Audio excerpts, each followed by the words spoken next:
Welcome to the Pitcher Nail Down. I'm Jason Gilbo at JGilbo11. With me is Spencer Limbach at Spencer_JL. Taking a look at pitching on tonight's 13-game slate. And, with Kershaw not starting tonight, it's kind of an average night for pitchers. I mean, you got some names up top, but guys that really aren't in the greatest spots, kind of like Cueto. Yeah, and it's kind of weird because every time we do this podcast, it seems on Friday nights, the pitching field's just loaded. There's like 5 or 6 options that you can't go wrong with. That's not really the case tonight. No one really stands out as a clear-cut play, so you're going to have to take a chance here and there, maybe paying a little bit more for security or taking a little more risk with a cheaper tournament option. So it's definitely going to be interesting to see these ownership percentages tonight. Yeah, definitely. And I think kind of spending down might be the preferred way to go. And there are some guys that kind of varied, for price difference across both sites.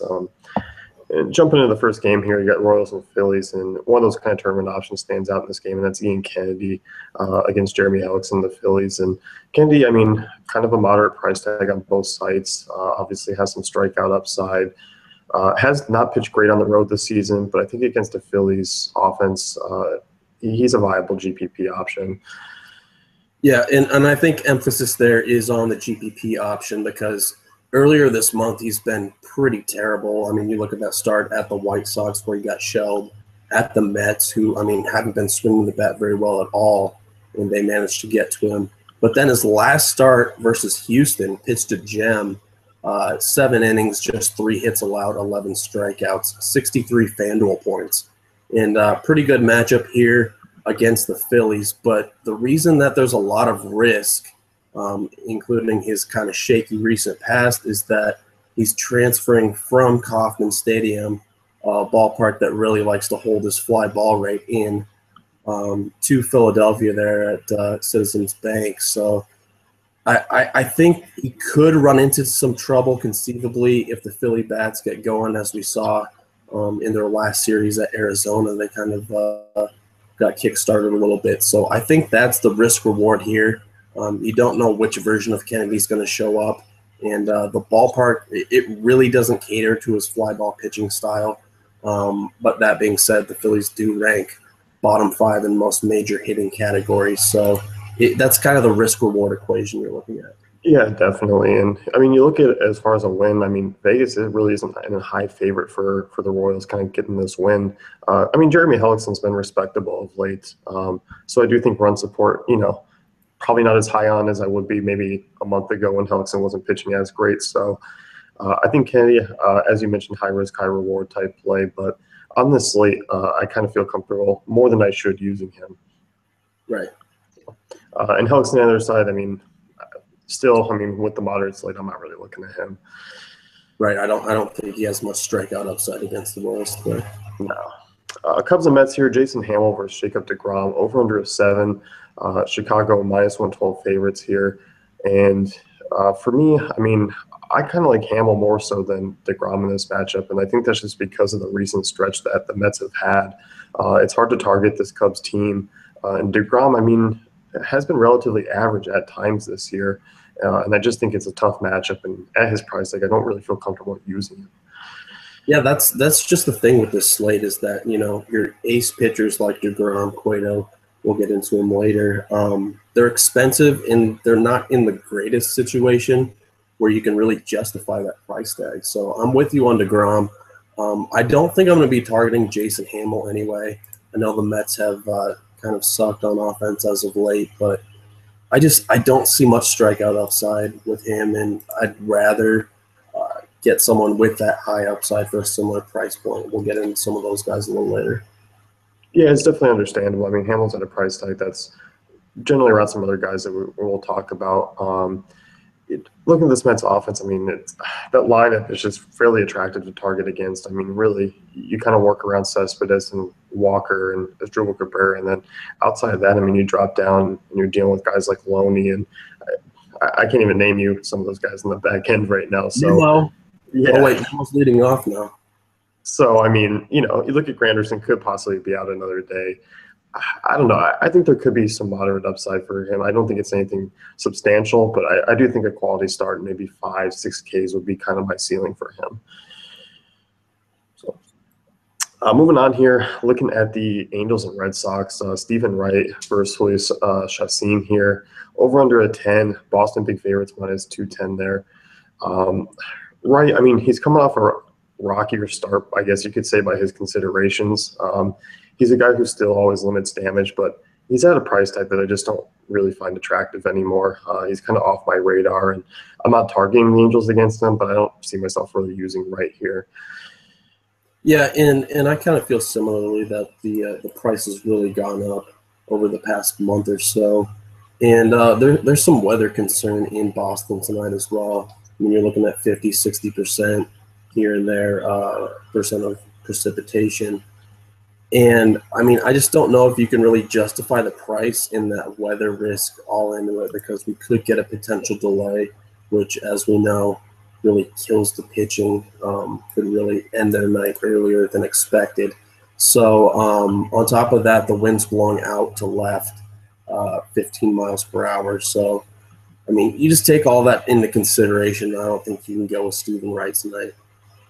No, over 10K is just too tough of a price tag to pay up for me. And seeing even with 9,400 on FanDuel, I'd just rather kind of spend down and load up on some bats if I am going outside of kind of Cueto there. And as far as the other side of things go, I mean, I think you're kind of looking at the Boston offense. I know they've been kind of slumping a little bit of late over the last few weeks, but still not really an offense to target, especially with a guy like Chassin. Right, and I mean, they have the highest projected run total of the night. As we said, there's a little bit of weather concern, but I think they'll try to play through it.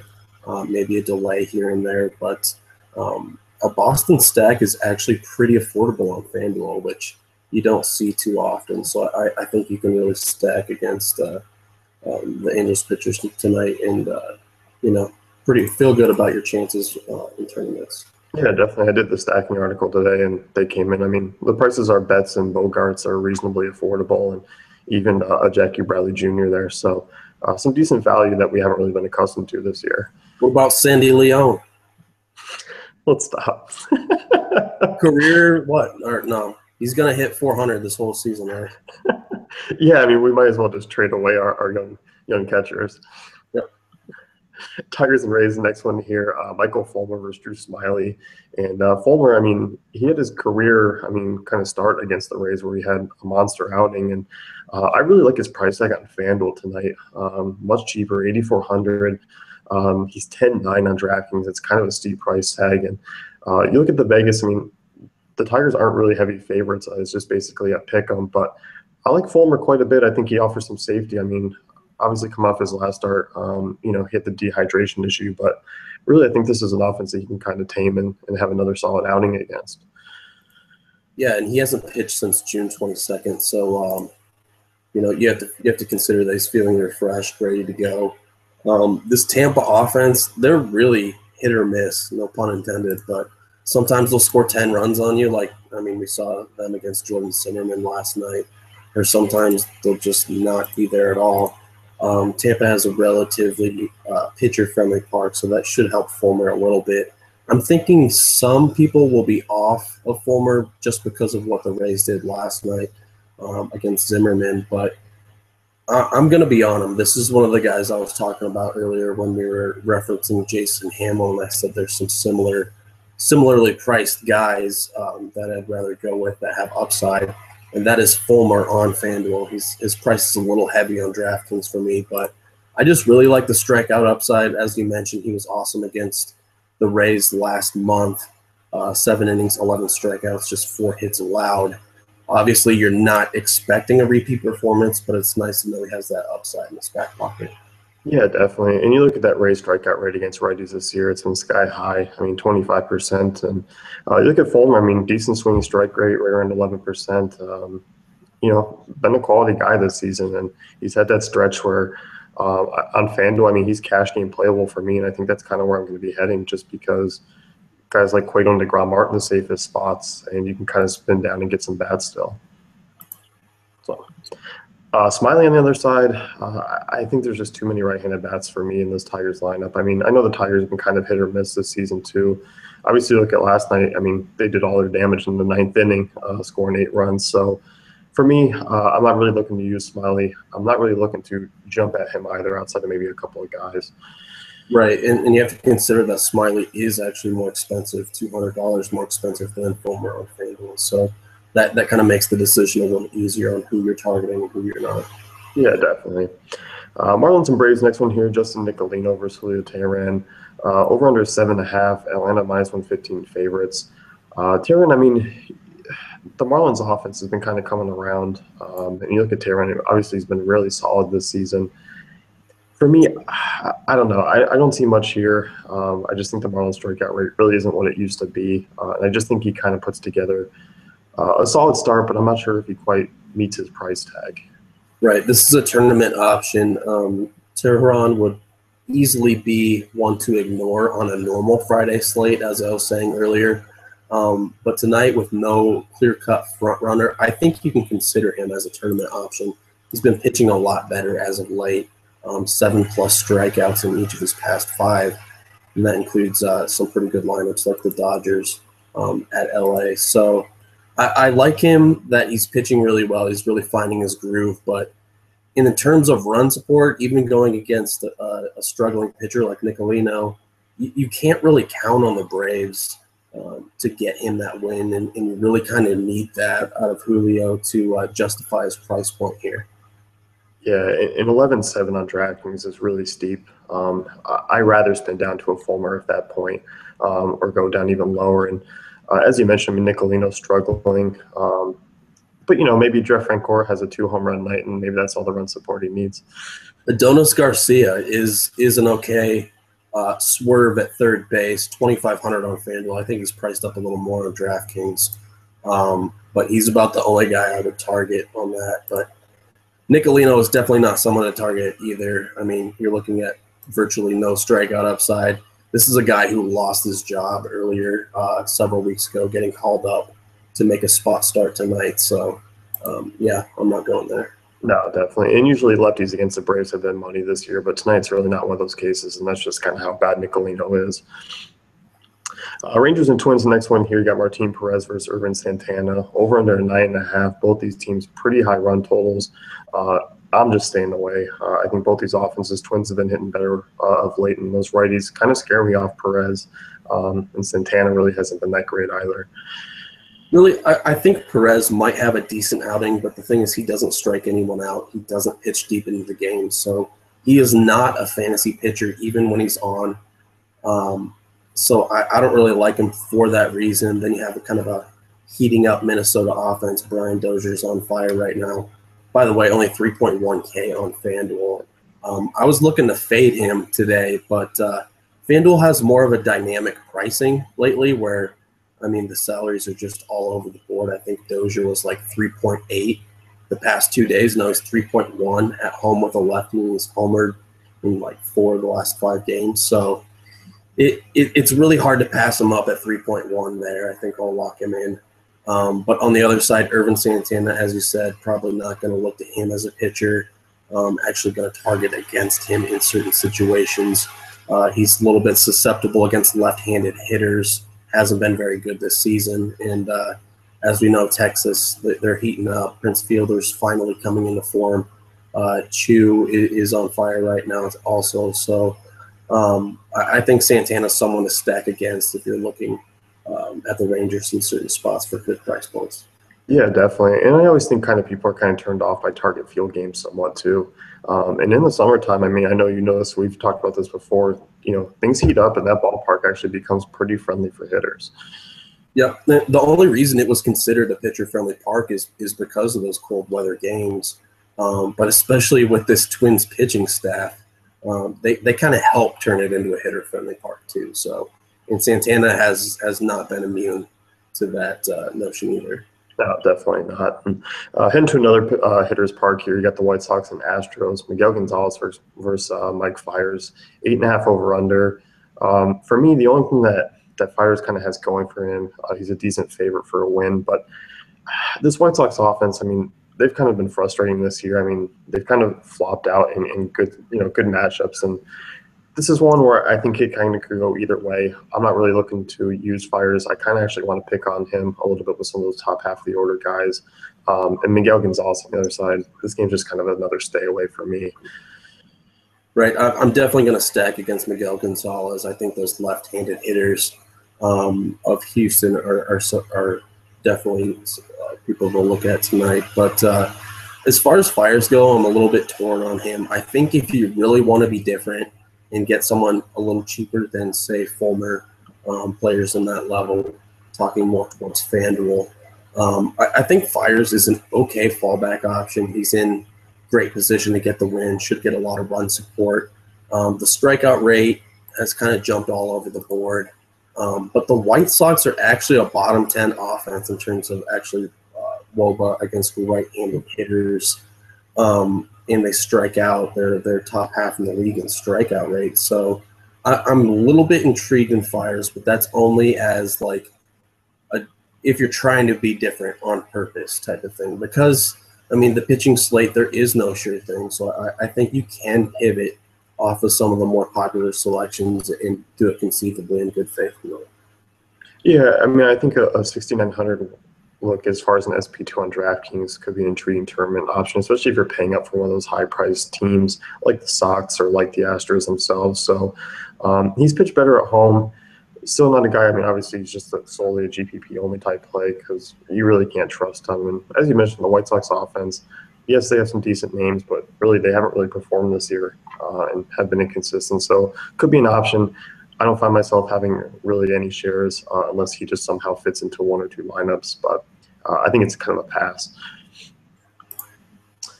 Next game here, you got the Brewers and the Cardinals. Jaime Garcia versus Matt Garza. St. Louis minus 168 favorites, 8.5 over under. Jaime Garcia kind of trending downwards in a bad way over the last really month or so. And I know this Brewers team heavily right-handed. Obviously, they do strike out quite a bit, but I think Jaime Garcia is just kind of a stay away, even though he's a notable name here tonight. Right. I think both of these guys are really kind of stayaways. I'm obviously looking to target more of the Cardinals hitters against Garza, who has pretty favorable splits in terms of the perspective of the hitters to both righties and lefties. So I think you can kind of pick your spots with this Cardinals lineup and stack against him. But as far as Garcia goes, I think it's really kind of a wash where you don't want to target him, but you don't really know who to pick on him with any of the Milwaukee hitters. I mean, Braun has pretty bad career numbers against Garcia for whatever that's worth, and he doesn't fit very well into a lineup anyway, one of the more expensive hitters on FanDuel. So I think it's kind of mostly a stay away except for the Cardinal bats. Yeah, and you look, I mean, Garcia has faced the Brewers twice already this season and 16 strikeouts in 14 innings. This is the third time. For me, I mean, 7,900, it's obviously an intriguing price tag for him against, there is some strikeout upside just because this Brewers team is pretty free swinging. I just don't think it's a risk that I'm willing to take here. Right, I agree. Next one here, you got the San Francisco Giants and Arizona Diamondbacks. And Johnny Cueto, I mean, he's your most expensive pitcher on both sides. In Chase Field, where he did have a great start against the Diamondbacks just a few starts ago. Obviously, I do think he has a relatively safe floor. Whether or not he kind of meets his price tag as far as that ceiling goes, I don't think that's going to happen. But I do think cash game-wise, if you are willing to spend up, I think he is kind of a safe option, but by no means in a great spot. Right, and we have seen some pretty good pitching performances in Chase Field this season. So, I mean, it's not like the Coors Field where you're going to all-out fade a pitcher by most means, unless they're Clayton Kershaw. So, I mean, I wouldn't rule Cueto out just because of that park factor, even though you have to kind of factor it into the equation, definitely. But it's really just a matter of this price and how comfortable you feel stacking the value bats around him. So that's really the determining factor I'm using with him. Obviously, I think someone like Michael Fulmer could give you similar numbers in fantasy production for a lot cheaper price point. So that's probably the route I'm going to take, but I really wouldn't, get mad at anyone for considering Cueto. Yeah, definitely. And one of the kind of benefits of Cueto, I mean, he keeps the ball in the yard, 0.31 home runs per nine this year. Relatively strong ground ball rate, over 50%. So you do see Chase Field. I mean, obviously, hitters park, especially during the summertime. So um, I do think Cueto's a safe option, but I definitely am in agreement with you. I think Fulmer can kind of match him at a cheaper price tag. And Shelby Miller on the other side, I mean, when he's actually made starts, he has managed on kind of the weaker teams, but overall has not been solid against above average offenses this year. Yeah, and 6.79 ERA, that tells you about all you really need to know. I think you can pick some spots with guys like Brandon Crawford, maybe Buster Posey if he's not too expensive, and really look at those guys with the upgraded park factor against Shelby Miller. Yeah, I definitely think so too. Moving on to the late games here, you got the Pirates and A's, Jeff Locke, Sonny Gray, Oakland minus 153 favorites, over under of 8. Um, I talked about this yesterday. This Oakland offense against lefties is pretty solid. And obviously they got to Bumgarner last night. And I do think they kind of get to Locke. And I actually like Oakland bats quite a bit here tonight. Yeah, and I mean, they've been really sneaky good as of late. I mean, they've played the Giants in back-to-back series now and really giving them all they can handle offensively. So I really don't want any part of Jeff Locke, and then you throw in the fact that Oakland's really heating up and rounding into form. Not looking at him at all tonight. Sonny Gray, on the other hand, pretty disappointing year for him. It's hard to roster him with confidence against this Pittsburgh lineup. I don't think Sonny Gray has had over 30 fantasy points in any game, with the exception of two starts ago against Milwaukee at home, where he barely surpassed the 30 fantasy point mark. But you just can't expect much upside out of him. No, if you move over to DraftKings, I mean, he's 6,300. Obviously, FanDuel at that price tag, you need more upside for what he's given. Could he be a viable option as far as an SP2 goes?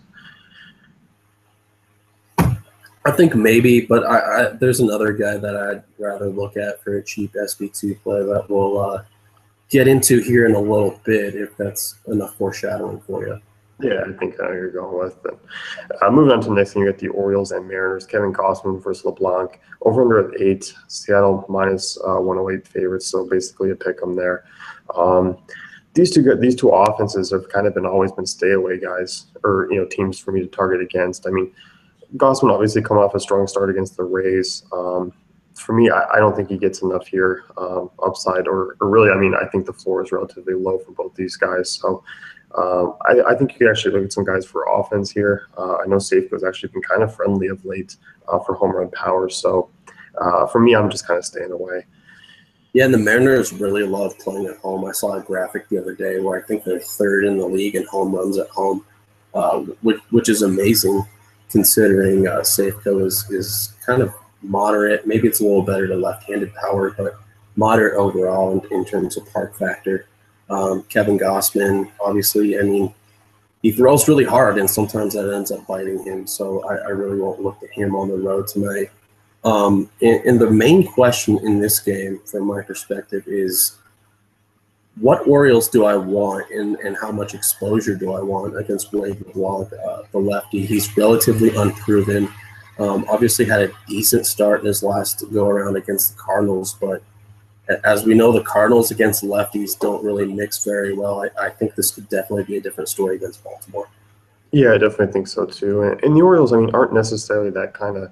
You've seen Adam Jones take a step back against lefties. I mean, Manny Machado's more of a right-hander reverse splits guy. Trumbo's kind of come down, but obviously we know the pop he has. I still think those right-handed bats are still dangerous, and I do think kind of that Trumbo, Machado, Jones range is where you can get some kind of nice one-offs tonight. Yeah, I think I'd look towards Trumbo of all those guys, obviously price considering, but Vegas really isn't high on Baltimore tonight either. I thought they'd be a little higher, but they're right around the 4 to 4.5 run mark. So that's kind of telling in and of itself also. Yeah, I think that's where, as you mentioned, you kind of got to get a little bit picky there. Rockies and Dodgers, Jorge De La Rosa, Bud Norris, Dodgers minus 170 favorites, over under 7.5. And Bud Norris, he's not going to score on DK, so definitely don't use him there. FanDuel, he's still an option, but I was looking between the sites, and obviously the Rockies bats are all priced down on DraftKings, FanDuel, their usual selves. Um, Bud Norris is a guy, even though the Coors bats are outside of Coors, I still like him against Bud Norris, and I think they kind of are a target for me. Right, and I was looking at certain projection systems, and Carlos Gonzalez, Charlie Blackmon are right up there among the best outfielders projected tonight. Obviously, some of their splits from Coors factor into that, might inflate their projection a little bit, but overall, I think they're very safe targets tonight if you can work them into a lineup. Bud Norris has some of the worst splits among qualified pitchers going tonight against left-handed bats. That's in terms of WOBA and home run fly ball percentage. So I think Bud Norris gets a little bit of an upgrade tonight in terms that he'll have some run support with this Dodgers offense. He obviously didn't get much of that in Atlanta. And, a couple of his past starts have been actually pretty good against the Cubs and the Mets. But other than that, I don't know if I'm going to look to him outside of a GPP option. Just hoping Blackmon and Cargo don't get to him if I do roster him. But he's cheap on FanDuel, someone to stack around. But obviously, there's a lot of risk there too. Yeah, definitely. And on the other side, I mean, Dodgers offense against lefty hasn't been good. 28th in WOBA, 20.3% strikeout rate. A lot of those bats, I mean, haven't really been hitting lefties well this year. And you can kind of neutralize Gonzalez, who really hasn't been himself. Seager, I mean, lefty-lefty matchup. I mean, obviously there's some upside there despite that. But Jorge De La Rosa, I mean, I don't know. I mean, he's pitched relatively well of late. I don't think I'll be using him, but I don't see myself really using Dodgers either. Right. Yeah, I'm kind of stuck in between that because the Dodgers are priced up quite a bit. The guys that you really want, that is, like Seager, maybe Justin Turner. Howie Kendrick might be an okay swerve play at second base, but I mean, he's the same price as Brian Dozier. So that's only if you really want to be different about things and fade the popular pick. Yeah, definitely. And I mean, obviously, you look at De La Rosa, he's pitched pretty well since coming back from the minor league stint there. So I think it could be something to kind of keep an eye on. Last game of the night here, you got the Yankees and Padres, and Nathan Eovaldi versus Colin Rea, 7.5 over under. Yankees minus 140 favorites, and Eovaldi here, super cheap, 5,400. Obviously, he's been cheap over the last couple starts, and you kind of looked at that Minnesota series where he faced them twice in a row, and they popped in a few more lefties against him than they kind of expected, and that got to him. And the Padres side of things, that's really where the weakness is. And if he can kind of nail down Kemp and Myers and Melvin Upton, there isn't really a lot of lefties to worry about. Right. I really like Eovaldi as an SB2 on DraftKings. He gives you a lot of salary relief. If you want to spend on your other pitching spot, he's a good way to go about doing that. And this is really kind of a great bounce back situation. I know San Diego has, kind of warmed up over the past few weeks on offense, but I mean, they still don't pose that much of a threat to hard-throwing right-handed pitchers like Eovaldi. So Petco Park should help him out. I mean, Eovaldi's really been struggling in the home run department, especially his last loss against Minnesota there in Yankee Stadium. So Petco Park should help him a little bit in that regard, keeping the ball in the yard. So I think this is a bounce-back situation for him. Yeah, and, I mean, as you mentioned, the home run struggles have been bad. I mean, June especially. I mean, 10 homers over the 5 starts there in June. Was in friendly ballparks. I mean, obviously, was at Yankee Stadium, was at Minnesota, and was in Coors. So obviously, you kind of got to take that into consideration a little bit. As you mentioned, getting on the road at Petco. Tough for right-handed power lefties. It's a little more average, but as we mentioned, Padres, not a ton of lefties in that line to really worry about. On the other side, I mean, Rea, not really a quality arm. I'm not really looking at many Yankees bats outside of maybe a couple of guys up in the top of the order, but I think it's just kind of a stay away. Yeah, Rea's past 2 starts actually weren't that bad, but I mean, this just isn't a guy you can feel confident pitching late in the game. You don't really feel confident about San Diego giving him much run support. So, I mean, you just add all that up. I think there's a lot better ways to go, better ways to assemble your lineup tonight. Yeah, I definitely agree. So, Let's gonna wrap things up here with the pitcher nail down. Be sure to check out dailyfantasycafe.com for all our great tools and content.